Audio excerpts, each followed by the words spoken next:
由上一集喺阿布扎比大概坐2個小時嘅車程呢，就會嚟到杜拜啦。喺酒店出發之後呢，我哋就乘咗單軌列車。單軌列車呢，全程3個站，佢係環繞住 The Palm 所有嘅酒店同埋 facility。咁我哋去 Water Park 呢個位置呢，屬於 The Palm 裏邊最入面嘅。而家望到出邊海嘅位置呢，就係屬於波斯灣啦。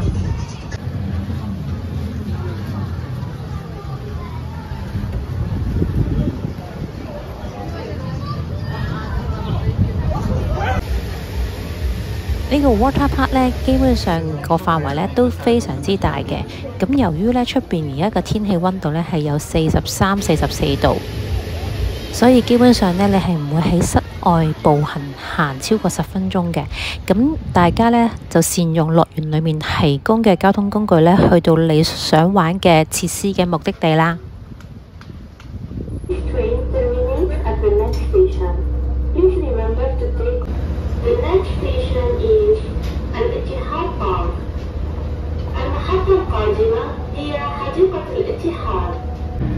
如果大家想慢慢去望下 The Palm 裏面嘅風景呢，不妨呢就坐去單軌列車，裏面嘅建築呢係非常之有中東嘅特色。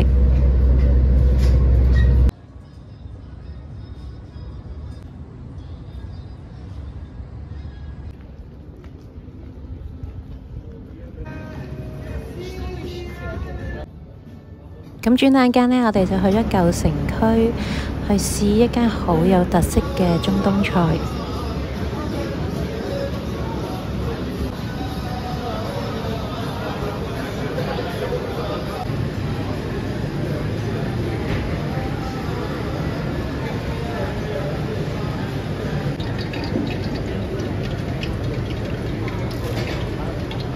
呢間餐廳嘅職員呢，非常之友善啊！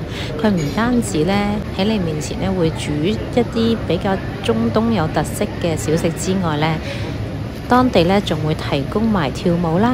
仲有一樣呢係可以你親身去試下嘅，就係當地好出名嘅慳拿手繪啦。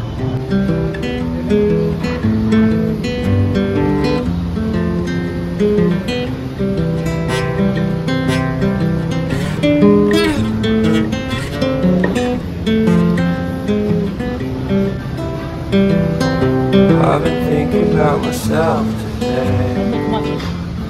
How I changed. 而呢一間餐廳呢，佢除咗服務之外呢，其實佢嘅食物呢都非常之好味嘅。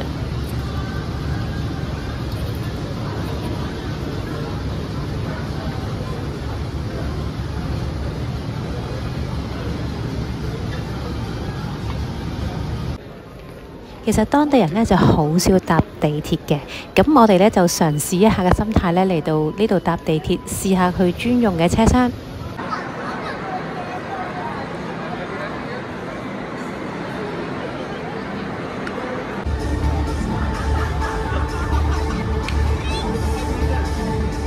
嚟到杜拜呢，就必定會去到呢個杜拜摩對出嘅音樂噴泉。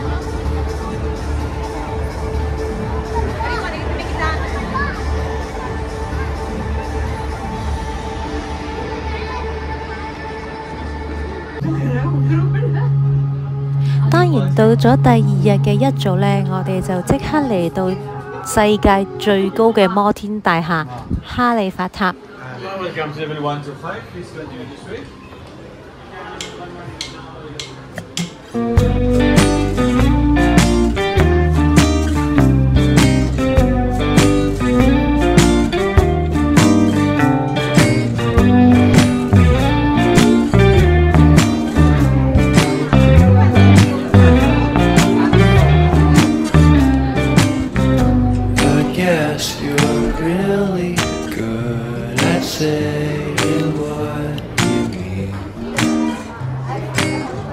Suppress my feelings 'cause I know what's best for me。 嚟到杜拜呢，梗係要試下當地開心果朱古力啦。呢一間呢係好出名嘅金磚朱古力。嚟到杜拜摩呢個位置呢，竟然發現有唐人街喎。再行入啲呢，仲俾我發現有富有香港特色嘅霓虹光管嘅招牌。大家要記得呢，試佢呢度嘅特產駱駝奶。杜拜摩呢，基本上係用1日嘅時間呢，係唔會行得晒嘅。裏面呢，仲有好多唔同餐廳呢，俾你慢慢選擇。